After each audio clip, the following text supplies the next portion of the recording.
اس کا نام ہی ہوا کہ یہ اللہ کا بندہ ہے۔ اس سے بہتر نام کیا ہو سکتا ہے، جس کے نام میں ہی اللہ کی بندگی ظاہر ہو۔ دوسرا درجہ نام کا یہ ہے کہ دنیا میں قریب 1.25 لاکھ انبیاء ہے، کسی نبی کے نام پر اپنے بچے کا نام رکھا جائے، اس میں بھی ہم کو یونیک مل جائے گا، ایسا نام جو کسی کا نہیں ہوگا۔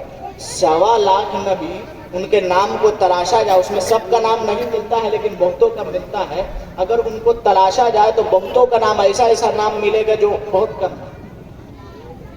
دانیال بہت کم ملتا ہے، خضر بہت کم ملتا ہے،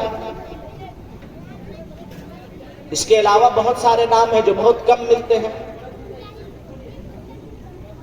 تیسرا درجہ یہ ہے کہ کسی صحابہ کے نام پر اپنے بچے کا نام رکھا جائے۔ انبیاء کے بعد اگر کوئی مقدس ہستی ہے زمین پر تو وہ صحابہ کرام تھے، جنہوں نے اپنی پوری زندگی اس دین کو پھیلانے کے لیے اور اس دین کو آگے بڑھانے کے لیے لگا دی، اپنے جان تک کو قربان کر دیا۔ اور جب موت کا وقت آیا تو انہوں نے کہا کہ جان دی کہ دی ہوئی اسی کی تھی، کہ یہ جو ہم جان دے رہے ہیں یہ جان اللہ ہی کی دی ہوئی تھی، حق تو یہ ہے کہ حق ادا نہ ہوا۔ اپنے جان کو دے کر، جان کی بازی لگا کر اس دین کو پھیلایا، اور اس کے بعد یہ کر رہے ہیں۔ ایک صحابی کے آگے کڑاہی میں تیل رکھا ہوا ہے، کھولایا جا رہا ہے، اور معلوم ہے کہ ان کو اگر یہ اسلام سے نہیں پھر گئے تو ان کو اسی کڑاہی میں ڈالی جائے گی۔ یہ دیکھ کر وہ رونے لگے۔ رومی بادشاہ کو احساس ہوا، لگتا ہے ڈر گیا، تو کہا ڈر گئے، اگر تم اب بھی معافی مانگ لو تو معاف کر دیا جائے گا۔ کہا ہم ڈر نہیں رہے، ہم تو سوچ رہے ہیں، ہم تو افسوس اس بات پر کر رہے ہیں، رو اس بات پر رہے کہ میرے پاس صرف ایک جان ہے، میرے پاس صرف ایک جان ہے، اور اس ایک جان کو تم لوگ اس کڑاہی میں تل دو گے۔ کاش کہ میرے پاس 100 جانیں ہوتی، کاش کہ میرے پاس 100 جانیں ہوتی، اور مجھے ہر بار اس کڑاہی میں تل کر اللہ کے لیے مارا جاتا۔ تم کڑاہی میں تلتے، اللہ دوبارہ زندگی دیتا، پھر میں اس دین کو پھیلاتا، پھر تم واپس کڑاہی میں ڈال دیتے، پھر اللہ تیسری زندگی، اس طرح 100 زندگی دیتا، اور میں اپنی 100 کی 100 زندگی اللہ کے لیے قربان کرتا۔ تو تیسرا درجہ یہ ہے کہ کسی صحابہ کے نام پر، اور چوتھا درجہ یہ ہے کہ کسی ولی اور تابعی کے نام پر نام رکھا جائے، کسی بزرگ کے نام پر نام رکھا جائے، کہ نام کا واقعتاً ایک اثر پڑتا ہے۔ حضرت ابو بکر، عمر اور عثمان، یہ 3 وہ صحابہ ہیں جن سے بعض شیعہ لوگ بہت نفرت کرتے ہیں، اور ان کے نفرت میں وہ انتہا تک پہنچ جاتے ہیں، یعنی ہر طرح سے توہین کرنے کی کوشش کرتے ہیں ان تینوں کی۔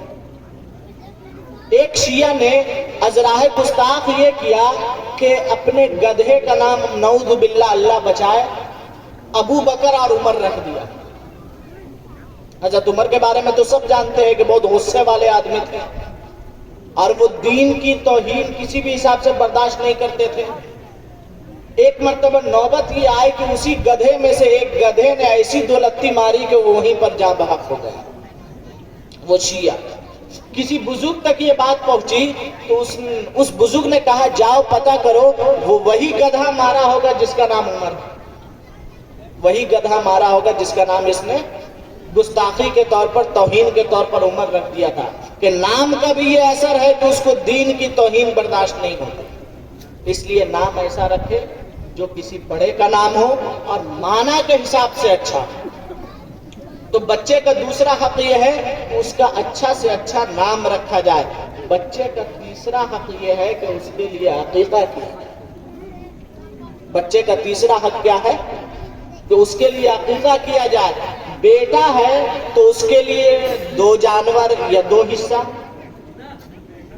بیٹی ہے تو اس کے لیے 1 جانور یا ایک چھوٹا جانور یا ایک بڑے میں 1 حصہ۔ بعض لوگ کو یہ بھی اشکال ہوتا ہے کہ بیٹا کے لیے 2 ذبح کرا رہے ہیں، بیٹے کے لیے۔ دیکھیے، دین کے کسی بھی چیز میں پہلی بات تو اشکال نہیں ہے، اختلاف کی تو خیر قطعی گنجائش نہیں. ہم کیا ہے کہ ہم اس چھوٹی سی دنیا میں رہتے ہیں. اس چھوٹی سی دنیا کے ایک نامعلوم انسان ہیں ہم لوگ.